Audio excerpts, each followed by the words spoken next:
how to identify ourselves. Welcome to my channel again, guys, and today I want to share with you some thoughts how to identify ourselves. It is about knowing who you really are.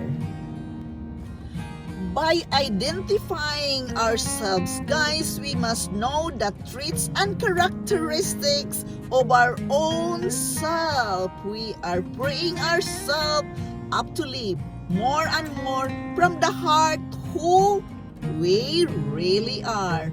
Our powerful, loving, unstoppable, authentic self.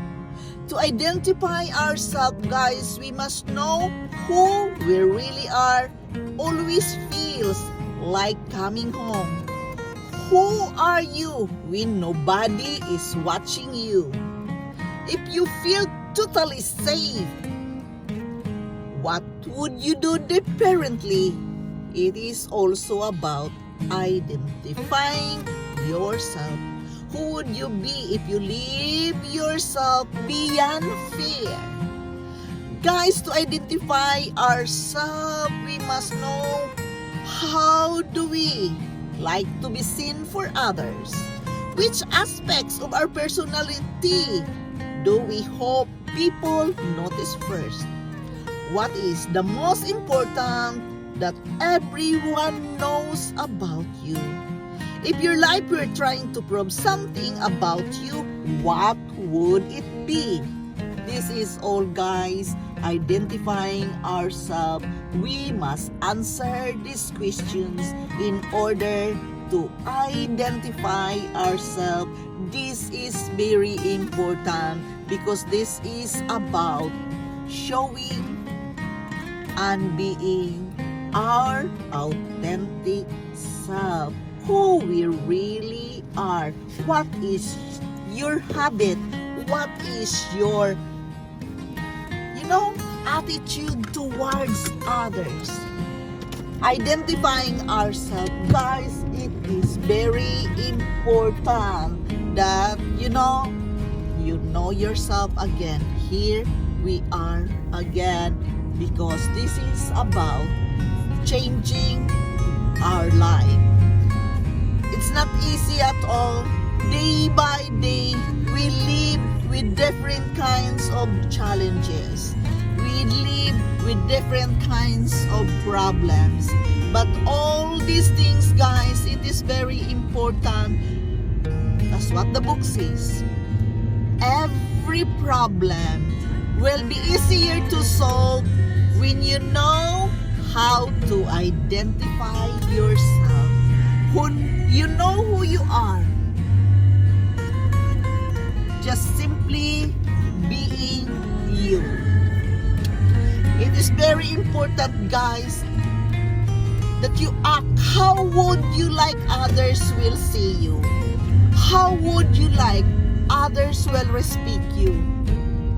All these things, guys, this is very important. Why? Because we are living day by day with other people as well.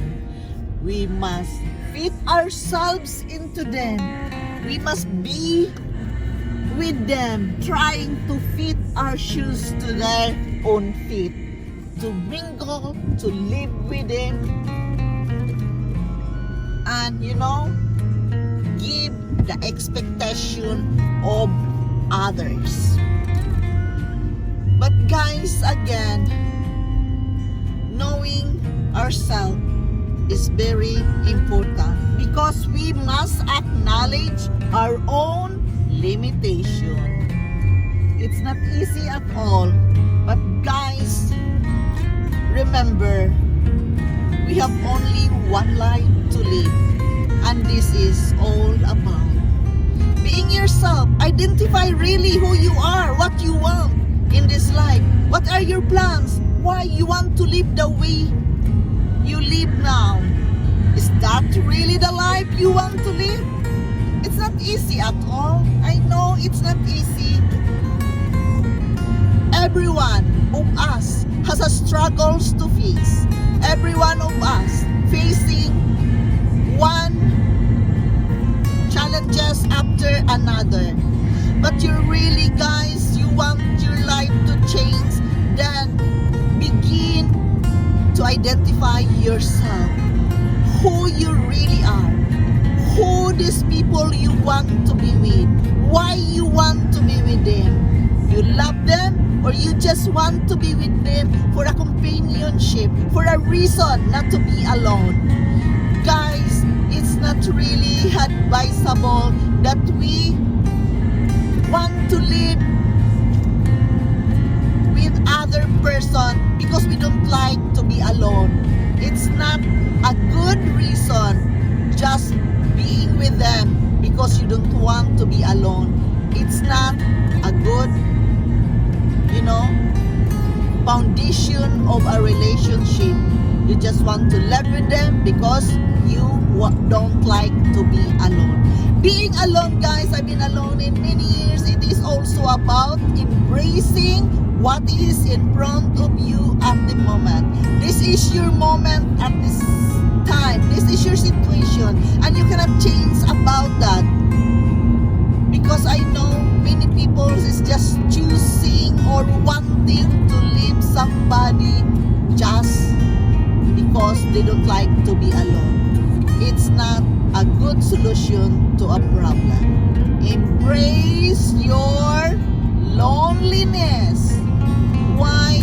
Because you grow from it, you accept it, and you live a good life when you know how to live with your own self first.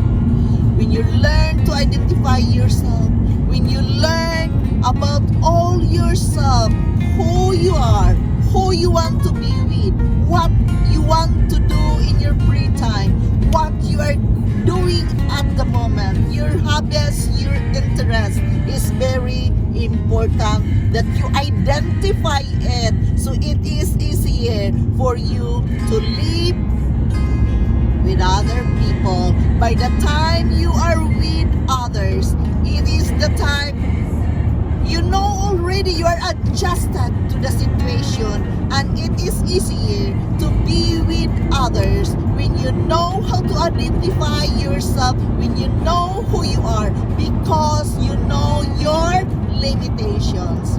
Limitations is very important, guys, because it is about respecting yourself. So guys, identify yourself by answering your own questions. You know your who, you know your how, and you know your where you want to be. Guys, this is just my share. I know it is not easy. I'm going to write more in the description about how to identify ourselves. Again, I encourage you all to practice the power of prayer, the power of meditation. It is all about yourself, guys. Live now. Embrace who you are now. Accept what you have at the moment. Because when you can do all these things, identifying who you are, identifying yourself, everything will be easier to live with another person by the time it will come to you. So guys, again, don't complain. Embrace what you have in front of you at the moment. It is time to stop complaining I am alone. It is time to stop complaining about our loneliness. Again, guys, I encourage you to enjoy your own company. Enjoy by being you. Enjoy the moment of being alone. Because when you know all these things and you accept who you are, you accept your situation, everything will be easier. Therefore, guys, identifying ourselves is very important. That is a good foundation to live a good life with a partner later on. Why?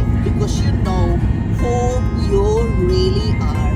You know what is your attitudes towards others, and you know that you don't mind what other people say. No matter what, you have your self-confidence that you are good enough. So identify yourself, guys, by starting as answering your own questions.